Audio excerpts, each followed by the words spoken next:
ಎಲ್ಲರಿಗೂ ನಮಸ್ಕಾರ. ನಮ್ಮ ಲ್ಯಾಕ್ಸ್ ಬೆಂಗಳೂರು ಪ್ರಸ್ತುತಪಡಿಸುವ ದ ಹಿಂದೂ ಸುದ್ದಿ ವಿಶ್ಲೇಷಣೆಗೆ ತಮಗೆಲ್ಲ ಸ್ವಾಗತ. ಇಂದು ನಾವು 13 ಜುಲೈ 2024 ಬೆಂಗಳೂರು ಎಡಿಷನ್ ನ್ಯೂಸ್ ಪೇಪರನ್ನು ನೋಡಲಿದ್ದೇವೆ. ಆರ್ಟಿಕಲ್ಸ್ನ ನೋಡೋಕ್ಕೆ ಮುಂಚೆ ಒಂದು ಸಣ್ಣ ಅನೌನ್ಸ್ಮೆಂಟ್ ಇದೆ. ಇವತ್ತು ಅಂದರೆ 13ನೇ ಜುಲೈ ತಾರೀಕು ಮಧ್ಯಾಹ್ನ 2:30ರಿಂದ 5:30ರವರೆಗೆ ಹರೇಂದ್ರ ಸರ್ನವರ ವೀಕ್ಲಿ ಕರೆಂಟ್ ಅಫೇರ್ಸ್ ಕ್ಲಾಸಸ್ ನಡೆಯುತ್ತೆ ಲಾ ಎಕ್ಸಲೆನ್ಸ್ ಬೆಂಗಳೂರು ಬ್ರಾಂಚ್ನಲ್ಲಿ. ಆಸಕ್ತರು ಬಂದು ಕ್ಲಾಸನ್ನು ಅಟೆಂಡ್ ಮಾಡ್ಬೋದು. ಮತ್ತು ಫರ್ದರ್ ಇನ್ಫಾರ್ಮೇಷನ್ ಬೇಕಂದರೆ ಈ ನಂಬರ್ಗಳಿಗೆ ಕಾಲ್ ಮಾಡಿ. ಹಾಗಾದರೆ ಮೊದಲ ಆರ್ಟಿಕಲ್ ನೋಡೋಣ. Stay on bail should only be granted in rare cases say supreme court. ಏನು ಹೇಳಿದೆ ಸುಪ್ರೀಂ ಕೋರ್ಟ್ ಅಂತ ಅಂದರೆ, ಈ ಬೇಲ್ಗಳು ಏನು ಕೊಡ್ತಾರೆ ಯಾವುದಾದ್ರು ಒಂದು ಅಫೆನ್ಸ್ ಇರೋವಾಗ, ಅಂದರೆ ಯಾವುದಾದ್ರು ಒಂದು ಕೈದಿಗೆ ಬೇಲ್ ಏನು ಕೊಡ್ತಾರೆ, ಆ ಬೇಲ್ನ ಕಾರಣಗಳಿಲ್ಲದೆ, ಅಂದರೆ ಸರಿಯಾದ ಕಾರಣಗಳಿಲ್ಲದೆ ಬೇಲ್ನ ನಿರಾಕರಿಸಬಾರ್ದು ಅಂತ ಸುಪ್ರೀಂ ಕೋರ್ಟ್ ಹೇಳಿದೆ. ಏನಕ್ಕೆ ಈ ವಿಷಯ ನ್ಯೂಸಲ್ಲಿ ಬಂದಿದೆ ಅಂತಂದರೆ, ಪರ್ವಿಂದರ್ ಖುರಾನ ಅನ್ನೋರು ಮನಿ ಲಾಂಡ್ರಿಂಗ್ ಕೇಸಲ್ಲಿ ಡೆಲ್ಲಿಯಲ್ಲಿ ಅರೆಸ್ಟ್ ಆಗಿದ್ದಾರೆ. ಅವರ ಬೇಲ್ ಏನಿದೆ ಅದನ್ನು ಡೆಲ್ಲಿ ಹೈಕೋರ್ಟ್ ನಿರಾಕರಿಸಿತ್ತು. ಇದರ ಸಲುವಾಗಿ ಸುಪ್ರೀಂ ಕೋರ್ಟ್ ಈ ವಿಷಯವನ್ನು ತೆಗೆದುಕೊಂಡು ಬೇಲ್ ಏನಿದೆ ಅದು ಆರ್ಟಿಕಲ್ 21, ನಮ್ಮ ಸಂವಿಧಾನದ ಆರ್ಟಿಕಲ್ 21 ರೈಟ್ ಟು ಲೈಫ್ ಏನಿದೆ ಅದರ ಅಡಿಯಲ್ಲಿ ಬರುತ್ತೆ. ಹಾಗಾಗಿ ಏನು ಬೇಲ್ ಇದೆ ಅದನ್ನು ಸರಿಯಾದ ಕಾರಣಗಳಿಲ್ಲದೆ ನಿರಾಕರಿಸುವಂತಿಲ್ಲ ಅಂತ ಸುಪ್ರೀಂ ಕೋರ್ಟ್ ಹೇಳಿದೆ. ಇದಿಷ್ಟು ಈ ಆರ್ಟಿಕಲ್ನಲ್ಲಿ ಸಿಗೋ ಇನ್ಫಾರ್ಮೇಷನ್. ಅಂದರೆ ಬೇಲ್ ಬಂದು ನಮ್ಮ ಆರ್ಟಿಕಲ್ 21 ಏನಿದೆ ಆ ರೈಟ್ ಟು ಲೈಫ್ ಏನು ಹೇಳುತ್ತೆ ಅದರಲ್ಲಿ ರೈಟ್ ಟು ಬೇಲ್ ಕೂಡ ಒಂದು ಪ್ರಾವಿಷನ್ ಅಂತ ನಾವು ಅರ್ಥ ಮಾಡ್ಕೋಬೇಕಾಗುತ್ತೆ. ಮುಂದಿನ ಆರ್ಟಿಕಲ್ ನೋಡೋಣ. Industry body seek pass on passage of gig workers bill. ನಾವು ಹಿಂದಿನ ದಿನಗಳಲ್ಲಿ ನೋಡಿದ್ದೀವಿ, ಕರ್ನಾಟಕ ಬಂದು ಗಿಗ್ ವರ್ಕರ್ಸ್ ಬಿಲ್ ಅಂತ ಏನಿದೆ ಅದನ್ನು ಈ ಮಾನ್ಸೂನ್ ಅಧಿವೇಶನದಲ್ಲಿ ಪ್ರಸ್ತುತಪಡಿಸಬೇಕು ಅಂತ ಅಂದ್ಬಿಟ್ಟು ಡ್ರಾಫ್ಟನ್ನು ಹೊರಬಿಟ್ಟಿದೆ. ಹಾಗಾಗಿ ಇದರಲ್ಲಿ ಹಲವು ಚೇಂಜಸ್ಗಳನ್ನು ಮಾಡಬೇಕು ಅಂತ ಹಲವು ಆರ್ಗನೈಸೇಷನ್ಸ್ ಏನಿದೆ ಅವು ಕೇಳ್ಕೊತಿದ್ದಾವೆ. ಈ ಹಿಂದೆ ನಾವು ಟ್ರೇಡ್ ಯೂನಿಯನ್ಗಳು ಏನು ಕೇಳಿದ್ವು, ಏನೇನು ಚೇಂಜಸ್ ಮಾಡಬೇಕು ಈ ಬಿಲ್ಲಲ್ಲಿ ಅಂತ ಅನ್ನೋದನ್ನು ನೋಡಿದ್ದೀವಿ.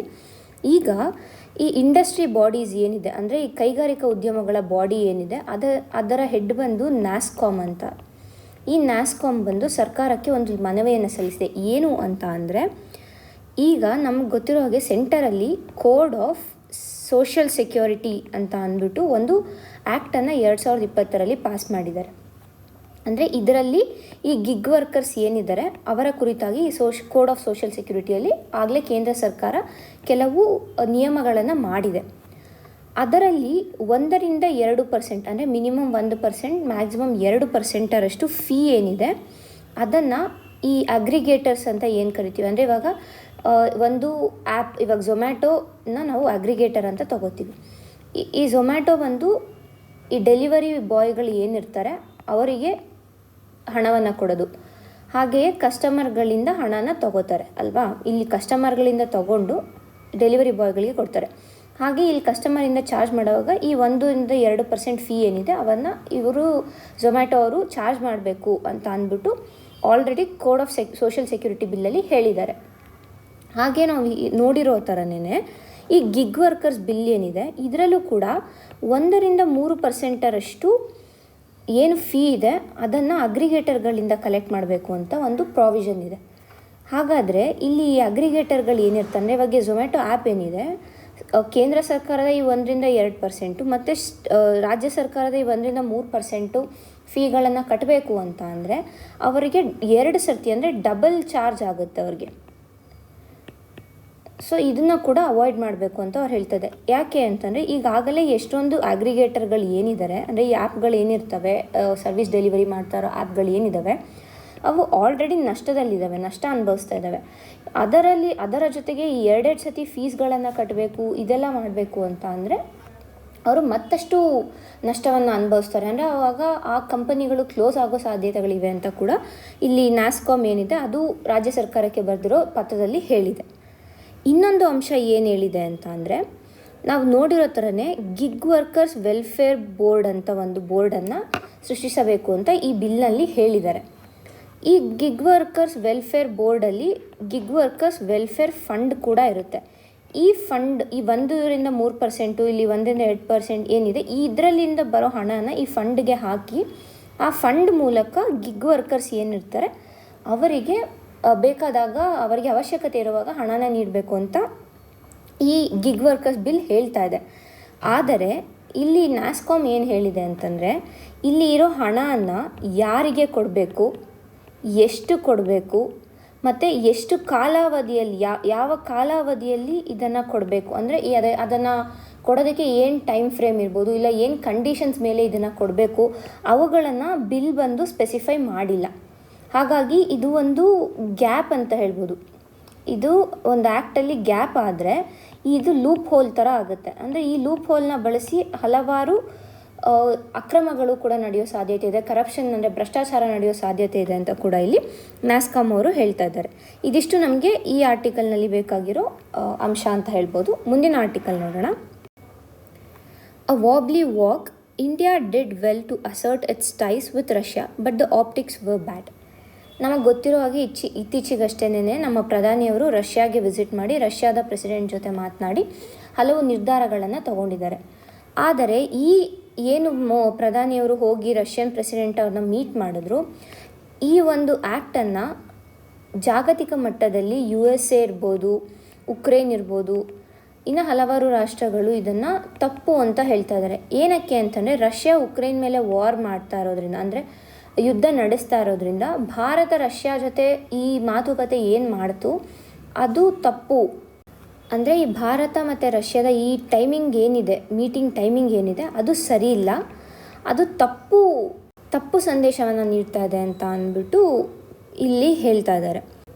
ಹಾಗಾದರೆ ಈ ಮೀಟಿಂಗ್ ಏನು ನಡೀತು ಭಾರತ ಮತ್ತು ರಷ್ಯಾದ ನಡುವೆ, ಇದರಲ್ಲಿ ಏನೂ ಆಗಲೇ ಇಲ್ವಾ, ಭಾರತಕ್ಕೆ ಇದರಿಂದ ಏನು ಉಪಯೋಗಗಳಾಯಿತು ಅಂದರೆ, ಮೊದಲಿಗೆ ಬಂದು ಭಾರತ ಮತ್ತು ರಷ್ಯಾದ ಟೈಸ್ ಏನಿತ್ತು, ಅಂದರೆ ಅದರ ಸಂಬಂಧಗಳು ಏನಿದೆ, ಭಾರತ ಮತ್ತು ರಷ್ಯಾದ ಸಂಬಂಧ, ಅದನ್ನು ರೀಅಫರ್ಮ್ ಮಾಡಿದ್ರು. ಅಂದರೆ ಇಷ್ಟು ದಿನ ಇವಾಗ 2019ರಿಂದ ಇದು ಪ್ರಧಾನಿಯವರ ಮೊದಲನೇ ಭೇಟಿಯಾಗಿದೆ. ಅಂದರೆ ಸುಮಾರು 5 ವರ್ಷ ಆದಮೇಲೆ ಇಲ್ಲಿಗೆ ರಷ್ಯಾಗೆ ಪ್ರಧಾನಿಯವರು ಭೇಟಿ ಕೊಟ್ಟಿದ್ದಾರೆ. ಹಾಗಾಗಿ ಭಾರತ ಮತ್ತು ರಷ್ಯಾದ ಸಂಬಂಧ ಇನ್ನಷ್ಟು ಗಟ್ಟಿಗೊಳ್ತಾ ಇದೆ ಅಂತ ನಾವು ಹೇಳ್ಬೋದು.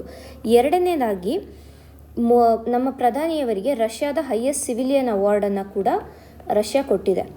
ಮೂರನೇದಾಗಿ ಬಂದು ಈ ಮೀಟಿಂಗ್ ಏನು ನಡೀತು, ಇಲ್ಲಿ ಎಕನಾಮಿಕ್ ಮತ್ತು ಟ್ರೇಡ್ ಬಗ್ಗೆ ಕೂಡ ಮಾತುಕತೆ ಆಯಿತು. ಹಾಗೆಯೇ ಏನು ಹೇಳಿದೆ ಅಂತಂದರೆ, 2030 ಒಳಗೆ ಭಾರತ ಮತ್ತು ರಷ್ಯಾ ಮಧ್ಯೆ ಸುಮಾರು 100 ಬಿಲಿಯನ್ನಷ್ಟು ಟ್ರೇಡ್ ಸಂಬಂಧಗಳನ್ನು ನಾವು ಹೆಚ್ಚಿಸ್ತೀವಿ. ಅಂದರೆ ಅಷ್ಟು ಸುಮಾರು $100 ಬಿಲಿಯನ್ ಮುಟ್ಟೋ ಅಷ್ಟು ಟ್ರೇಡ್ಗಳನ್ನು ಭಾರತ ಮತ್ತು ರಷ್ಯಾ ಮಾಡುತ್ತೆ ಅಂತ ಕೂಡ ಇಲ್ಲಿ ಹೇಳ್ತಾ ಇದ್ದಾರೆ. ಇದರ ಜೊತೆಗೆ ನಮ್ಮ ಪ್ರಧಾನಿಯವರು ಭಾರತದ ಸೈನಿಕರು ಉಕ್ರೇನ್ ವಾರಲ್ಲಿ ಏನು ಹೋರಾಡ್ತಾ ಇದ್ದಾರೆ ಅವರನ್ನು ವಾಪಸ್ಸು ಭಾರತಕ್ಕೆ ಕಳಿಸಬೇಕು. ಅಂದರೆ ಅವರ ಇಚ್ಛೆ ಇರಲಿ ಇಲ್ಲದಿರಲಿ ಅವರನ್ನು ಉಕ್ರೇನ್ ವಾರ್ನಿಂದ ಬಿಡುಗಡೆಗೊಳಿಸಿ ಭಾರತಕ್ಕೆ ವಾಪಸ್ ಕಳಿಸಬೇಕು ಅಂತ ಕೂಡ ಹೇಳಿದೆ. ರಷ್ಯಾ ಕೂಡ ಇದನ್ನು ಒಪ್ಕೊಂಡಿದೆ. ಭಾರತಕ್ಕೆ ಇಷ್ಟೆಲ್ಲ ಒಳ್ಳೆಯ ಫಲಿತಾಂಶಗಳು ಈ ಮೀಟಿಂಗ್ನಿಂದ ದೊರೆತಿದೆ. ಆದರೆ ಈ ಮುಂದೆ ಹೇಳಿರೋ ಹಾಗೇನೆ ಇದನ್ನ ಜಾಗತಿಕ ಮಟ್ಟದಲ್ಲಿ ಹಲವಾರು ದೇಶಗಳು ತಪ್ಪು ಅಂತ ಹೇಳ್ತಾ ಇದೆ. ಹಾಗಾದರೆ ಈ ದೇಶಗಳು ಯಾರು ಭಾರತ ರಷ್ಯಾ ಜೊತೆ ಸಂಬಂಧನ ಹೊಂದ್ತಾ ಇರೋದು ಅಥವಾ ಸಂಬಂಧನ ಗಟ್ಟಿಗೊಳಿಸ್ಕೊಳ್ತಾ ಇರೋದು ತಪ್ಪು ಅಂತ ಹೇಳ್ತಾ ಇದ್ದಾವೆ, ಅವು ಉಕ್ರೇನನ್ನು ಮುಂದೆ ಇಟ್ಕೊಂಡು ಹೇಳ್ತಾ ಇದೆ. ಹಾಗಾದರೆ ಈಗ ಗಾಜಾ ಅಲ್ಲಿ ಹಲವಷ್ಟು ಅಟ್ಯಾಕ್ಗಳು ನಡೀತು, ಅದರ ಬಗ್ಗೆ ಯಾಕೆ ಆ ದೇಶಗಳು ಏನು ಮಾತಾಡಿಲ್ಲ? ಇವಾಗ ಅವು ಉಕ್ರೇನ್ಗೆ ಸಪೋರ್ಟ್ ಮಾಡ್ತಾ ಇದೆ ಸರಿ, ಹಾಗಾದರೆ ಗಾಜಾಗೂ ಕೂಡ ಅವು ಸಪೋರ್ಟ್ ಮಾಡಬೇಕಿತ್ತು. ಗಾಜಾಲಿ ನಡೀತಾ ಇರೋ ಅತ್ಯಾಚಾರಗಳಿರ್ಬೋದು, ಇಲ್ಲ ಅಲ್ಲಿ ನಡೀತಾ ಇರೋ ತಪ್ಪುಗಳನ್ನು ಕೂಡ ಅವರು ತಪ್ಪು ಅಂತ ಹೇಳ್ಬೋದಿತ್ತಲ್ವ, ಅದನ್ನ ಯಾಕೆ ಹೇಳಿಲ್ಲ? ಇದನ್ನು ನಾವು ಹಿಪೋಕ್ರೆಸಿ ಅಂತ ಕೂಡ ಇಲ್ಲಿ ಕರಿಬೋದಾಗತ್ತೆ. ಹಾಗಾದರೆ ಭಾರತ ಈಗ ಏನು ಮಾಡಬೇಕಾಗುತ್ತೆ ಅಂತಂದರೆ, ಭಾರತ ತನ್ನ ನಿಲುವನ್ನು ಬಹಳ ಹಿಂದಿನಿಂದಲೂ ತನ್ನ ನಿಲುವನ್ನು ಕಾಯ್ಕೊಂಡೇ ಬಂದಿದೆ. ಅಂದರೆ ಏನು ತನಗೆ ಏನು ಸರಿ ಅನಿಸುತ್ತೆ ಅದನ್ನು ಸ್ಟ್ರಾಂಗ್ ಆಗಿ ಅದು ಸರಿ ಅಂತಲೇ ಒಪ್ಕೊಳ್ಳುತ್ತೆ, ತಪ್ಪು ಅಂತಲೇ ತಪ್ಪು ಅಂತಲೇ ಹೇಳುತ್ತೆ. ಹಾಗಿರುವಾಗ ಇವಾಗಿರೋ ಪ್ರಸ್ತುತ ಸಮಯದಲ್ಲಿ ಭಾರತ USA ಮತ್ತು ಯುರೋಪ್ ಜೊತೆಗೆ ಏನು ಸಂಬಂಧ ಇದೆ ಅದಕ್ಕೆ ಆಗೋ ಡ್ಯಾಮೇಜ್ ಏನಿದೆ ಅದನ್ನು ಕಡಿಮೆಗೊಳಿಸ್ಕೋಬೇಕು. ಅಂದರೆ ಇವಾಗ ಈ ವಿಷಯದಿಂದ USA ಮತ್ತು ಯುರೋಪಿಂದ ಬೇರೆ ಬೇರೆ ರೀತಿಯ ಸ್ಯಾಂಕ್ಷನ್ಸ್ಗಳು ಆಗ್ಬೋದು, ಆದರೆ ಅದನ್ನು ಕಡಿಮೆ ಮಾಡಿಕೊಳ್ಳಲು ಪ್ರಯತ್ನಿಸಬೇಕು ಅಂತ ಕೂಡ ಈ ಆರ್ಟಿಕಲ್ನಲ್ಲಿ ಹೇಳ್ತಾ ಇದೆ. ಹಾಗೆಯೇ ಭಾರತ ಒಂದು ಸಾವರಿನ್ ಕಂಟ್ರಿ, ಅಂದರೆ ಸ್ವತಂತ್ರ ಕಂಟ್ರಿ ಆಗಿರೋದ್ರಿಂದ, ಸ್ವತಂತ್ರ ದೇಶ ಆಗಿರೋದ್ರಿಂದ ತನ್ನ ಡಿಸಿಷನ್ಸ್ ಏನಿದೆ, ತನ್ನ ಸ್ಟಾನ್ಸ್ ಏನಿದೆ ಅದನ್ನು ತಗೋಬೇಕು. ಹಾಗೆ ಇತರ ಕಂಟ್ರಿಗಳು ಕೂಡ ಆ ಭಾರತ ಏನೇ ಸ್ಟ್ಯಾನ್ಸನ್ನು ತೊಗೊಂಡ್ರು ಅದನ್ನು ಗೌರವಿಸಬೇಕು ಅಂತ ಕೂಡ ಇಲ್ಲಿ ಹೇಳ್ತಾ ಇದ್ದಾರೆ. ಹಾಗೆ ಬೇರೆ ದೇಶಗಳು ಭಾರತನ ಇಂತಹುದೇ ನಿರ್ಧಾರ ತಗೋಬೇಕು, ಇಂತಹ ಸ್ಟೆಪ್ಸ್ಗಳನ್ನೇ ತಗೋಬೇಕು ಅಂತ ಯಾವುದೇ ಕಾರಣಕ್ಕೂ ಒತ್ತಾಯಿಸಬಾರದು ಅಂತ ಕೂಡ ಇಲ್ಲಿ ಹೇಳ್ತಾ ಇದ್ದಾರೆ. ಮುಂದಿನ ಆರ್ಟಿಕಲ್ ನೋಡೋಣ. Crash course, there must be better monitoring of road worthiness of transport vehicles. ಏನಾಗಿದೆ ಅಂತಂದರೆ, ಉತ್ತರ ಪ್ರದೇಶದಲ್ಲಿ ಒಂದು ಬಸ್ ಹೋಗಿ ಹಾಲಿನ ಟ್ಯಾಂಕರ್ ಏನಿರುತ್ತೆ ಅದಕ್ಕೆ ಡಿಕ್ಕಿ ಹೊಡೆದು ಸುಮಾರು 18 ಮಂದಿ ಸಾವನ್ನಪ್ಪಿದ್ದಾರೆ.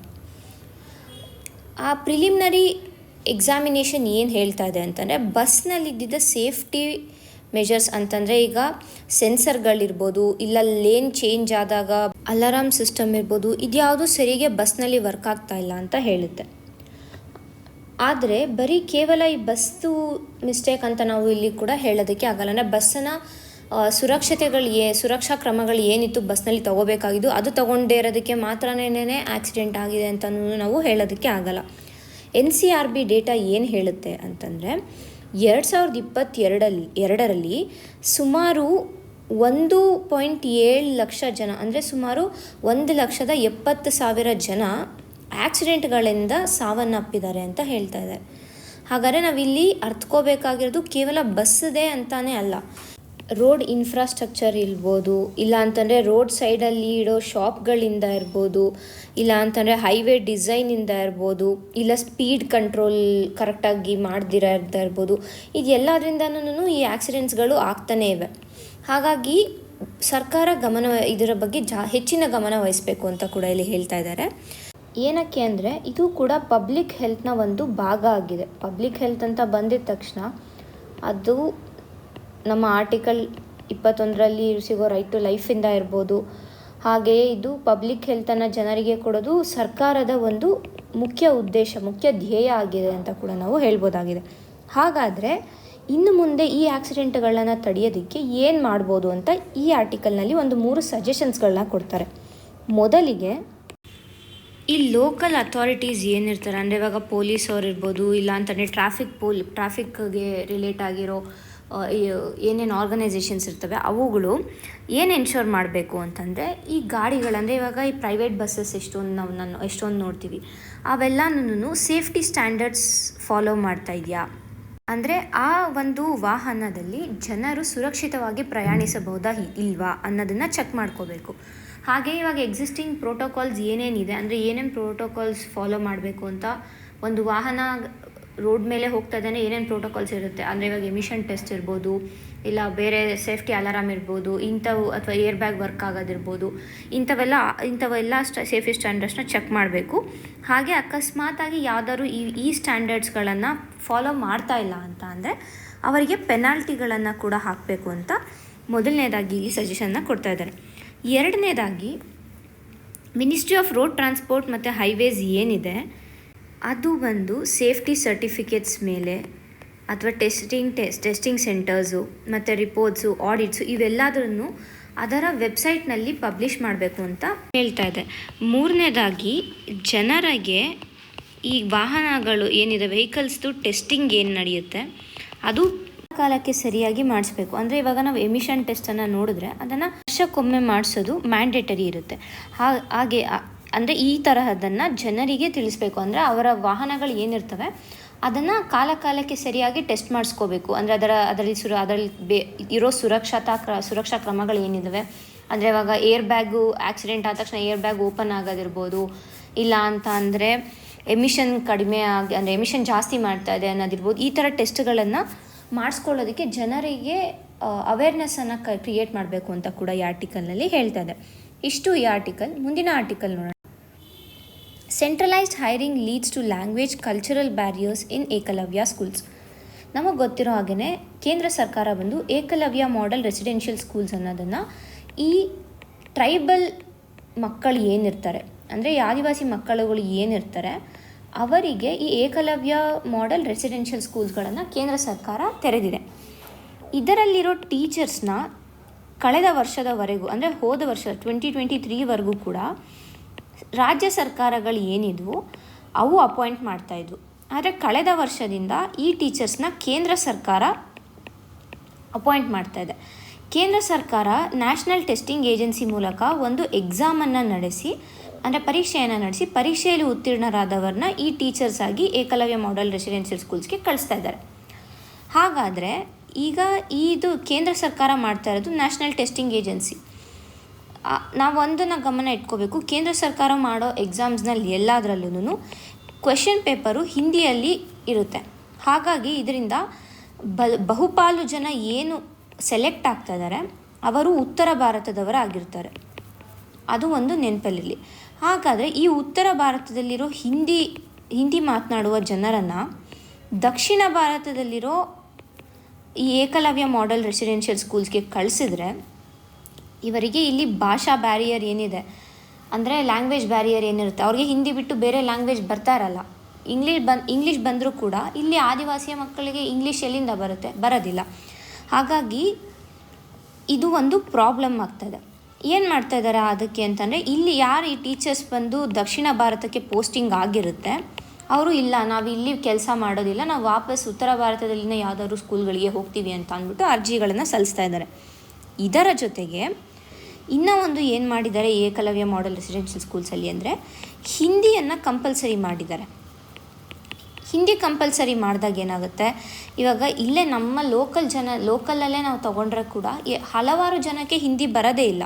ಅಂದರೆ ಇವಾಗ ಸಿಟಿಗಳಲ್ಲಿರ್ಬೋದು ಇಲ್ಲ ಹಳ್ಳಿಗಳಲ್ಲಿರ್ಬೋದು, ಅಲ್ಲಿರೋರ್ಗೇನೇ ಹಿಂದಿ ಬರೋದಿಲ್ಲ ಅಂದರೆ ಇನ್ನು ಆದಿವಾಸಿ ಜನಗಳಿಗೆ ಎಲ್ಲಿಂದ ಹಿಂದಿ ಬರ್ತಾ ಇರುತ್ತೆ.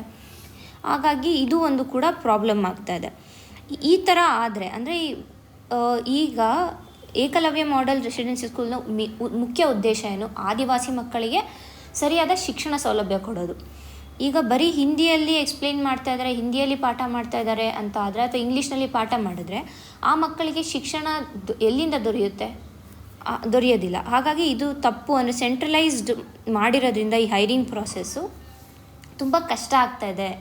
ಅಂದರೆ ಈ ಉದ್ದೇಶ ಸರಿ ಇದ್ದರೂ ಕೂಡ ಅದನ್ನು ಪಾಲಿಸ್ತಾ ಇರೋ ರೀತಿ ಅಂದರೆ ಏನು ಇದೆ ಆ ಪ್ರೊಸೀಜರ್ ಅದು ತಪ್ಪಾಗ್ತಾ ಇದೆ ಅಂತ ಇಲ್ಲಿ ಹೇಳ್ತಾ ಇದ್ದಾರೆ. ಇವಿಷ್ಟು ಈ ದಿನದ ಆರ್ಟಿಕಲ್ಗಳಾಗಿವೆ. ಧನ್ಯವಾದಗಳು.